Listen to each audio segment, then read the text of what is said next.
Sekarang kita akan bahas diferensial parsial. Parsial artinya sebagian. Kita langsung lihat ke contoh. Di sini kita punya fungsi f yang di dalamnya ada variabel x, y, z, dituliskan dalam bentuk seperti ini. Nanti kita bisa diminta menurunkan fungsi f ini terhadap x, bisa juga diminta menurunkan fungsi ini terhadap y, bisa juga diminta menurunkan fungsi f ini terhadap z. Bagaimana caranya jika kita diminta menurunkan fungsi f ini terhadap x? Caranya, kalau kita diminta menurunkan fungsi ini terhadap x, maka turunkan variabel x. Selain variabel x, jadi konstanta atau konstan. Jika kita diminta menurunkan fungsi ini terhadap y, maka turunkan variabel y. Selain variabel y, jadi konstanta atau konstan. Jika kita diminta menurunkan fungsi f ini terhadap z, maka turunkan variabel z. Selain variabel z, jadi konstanta atau konstan. Sekarang kita lihat turunan fungsi f ini terhadap x. Jika kita diminta menurunkan terhadap x, maka turunkan variabel x. Jadi di sini kita kerjakan variabel x-nya 4 dikali 3 12, pangkatnya dikurangi 1 jadi 3. Jadi 12x pangkat 3. Sedangkan y pangkat 3z pangkat 2-nya tetap. Kita tulis kembali seperti ini.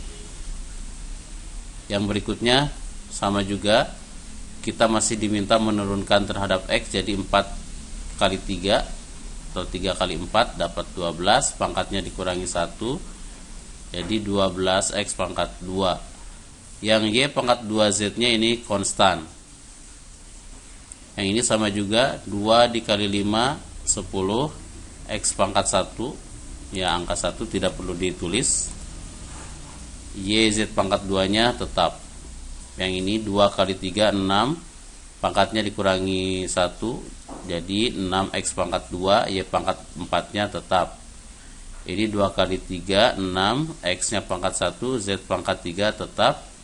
Yang ini 4 y pangkat 4, z pangkat 3, karena tadi kita diminta menurunkan terhadap x dan di sini tidak ada variabel x-nya, ini jadi konstanta, maka konstanta jika diturunkan adalah 0 karena tidak ada x-nya. Kalau yang ini x diturunkan 1, jadi 1 kali y kali z, 1yz.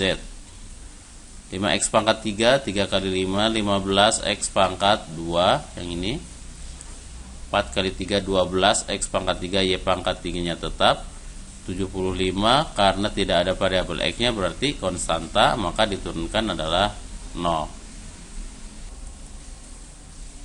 Sekarang kita akan mengerjakan turunan fungsi f ini terhadap y. Maka di sini kita harus menurunkan variabel y. Kembali ke soal di sini. Turunkan variabel y nya, selain variabel y jadi konstan. Jadi y pangkat 3, jadi pangkatnya kali ke depan, 3 kali 3 9, pangkatnya 3 dikurangi 1 dapat 2. Sedangkan x pangkat 4, z pangkat 2 nya ini konstan. Yang ini 2 ke depan, 2 kali 4 8, 2 pangkat 2 nya dikurangi 1 jadi pangkat 1, x pangkat 3 konstan, z konstan. Yang ini turunan dari y adalah 1, karena y pangkat 1 turunannya 1 jadi 5 kali x pangkat 2 dikali 1 dikali z pangkat 2. Jadi yang ini 4 kali 2 sama dengan 8, pangkatnya dikurangi 1, x pangkat 3 nya tetap. Yang ini diturunkan terhadap y karena tidak ada variabel y nya, jadi ini semuanya konstanta, jadi diturunkan 0. Dan yang ini bisa diturunkan, ini 4 kali 4 16, y pangkat 3, z pangkat 3 nya konstan. X y z tadi y diturunkan 1 jadi xz, 5x pangkat 3 karena tidak ada y nya, kita diminta menurunkan terhadap y tidak ada y nya, jadi ini konstanta. Jadi turunannya 0. Yang ini 3 dikali 3 9. X pangkat 4 nya tetap. Tadi pangkat yang Y pangkat 3 dikurangi 1 jadi 2. 75 tidak ada variabel Y nya. Kita diminta menurunkan terhadap Y, maka ini adalah konstanta, diturunkan 0. Hal ini dilakukan dengan cara yang sama untuk turunan pada variabel Z.